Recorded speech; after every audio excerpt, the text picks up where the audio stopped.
নমস্কার, আমি বর্ষা আর আমার চ্যানেলে আপনাদেরকে অনেক অনেক স্বাগত। আজকের দিনটা হলো সরস্বতী পুজোর দিন, তাই সকাল সকাল রেডি হয়ে চললাম স্কুলে। আমাদের স্কুলটাতে প্রাইমারি সেকেন্ডারি দুটো বিভাগ, তাই প্রত্যেক বছরই দুটো বিভাগের জন্য আলাদা আলাদা দায়িত্ব থেকে থাকে। আর যেহেতু প্রাইমারির বাচ্চারা অনেকটাই ছোট, সেই জন্য আলপনা দেওয়া এছাড়া অন্যান্য কাজগুলো সেকেন্ডারির বাচ্চাদের জন্যই যায়, যেহেতু তারা আমাদের এই খুদে খুদে বাচ্চাদের থেকে বয়সে অনেকটাই বড়।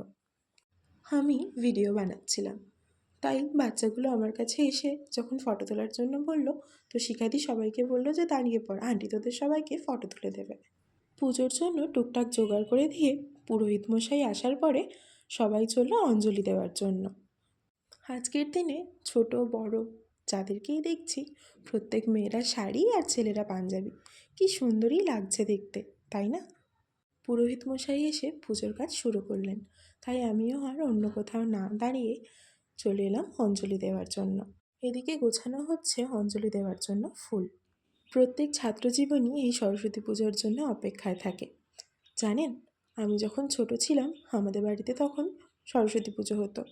এই স্কুলে জয়েন করার পর থেকেই আর হয় না। আসলে স্কুলে গিয়ে আবার বাড়ির পুজোর জন্য জোগাড় করে উঠতে পারবো না, ঠিক সেই কারণে। আর তখন যাতে বই না পড়তে হয়, তখন আমি কি করতাম জানেন? আমার যত বই খাতা যা সমস্ত কিছু থাকতো সমস্ত কিছু মায়ের পায়ের কাছে রেখে আসতাম। আর মা যখন বই পড়ার কথা বলতো, তখন এটা বলতাম যে বই তো ঠাকুরের কাছে, 3 দিন তুলতে নেই আর পড়ার কোনো বালাইও নেই। এদিকে এই পুচকি চলল হাতে খড়ি দেওয়ার জন্য। এখন যে দেখছেন যারা যারা হাতে খড়ি দেবে তারা প্রত্যেকেই সামনে বছর আমাদের স্কুলেই ভর্তি হবে। একজনের মা তো আবার বলে গেল যে দেখে রাখ, এগুলো তোর ম্যাম হবে।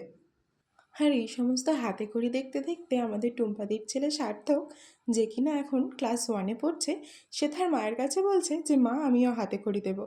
তারপর টুম্পাদি এটা বললো যে তোর তো হাতে খড়ি দেওয়া হয়ে গেছে। সেটা শুনেও তার যখন মুখটা একটু ভার হয়ে গেল, তারপর আমি বললাম যে হাতে খড়ি দেওয়ার হলে এবার রবীন স্যারের কোলে বসে অঙ্ক খাতায় হাতে খড়ি দিতে হবে। আর জানেন, ও রবীন স্যারকে প্রচণ্ড পরিমাণে ভয় পায়। এই যে আমাদের সেই সার্থক বাবু।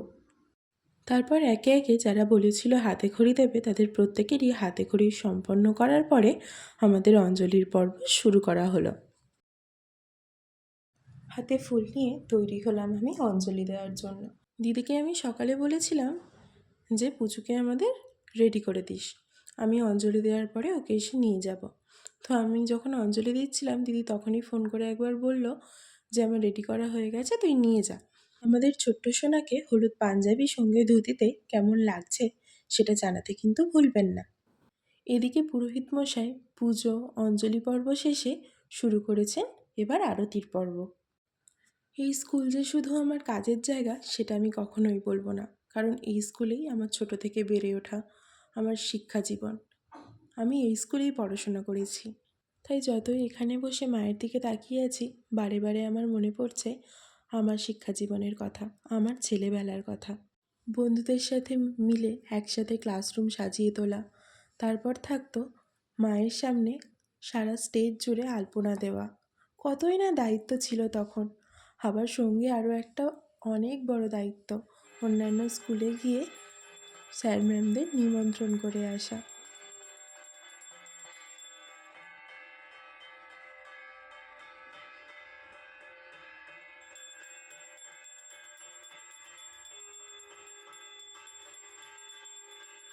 আজ তাহলে ভিডিওটা এখানে শেষ করলাম, দেখা হবে আবারও অন্য একটি ভ্লগে।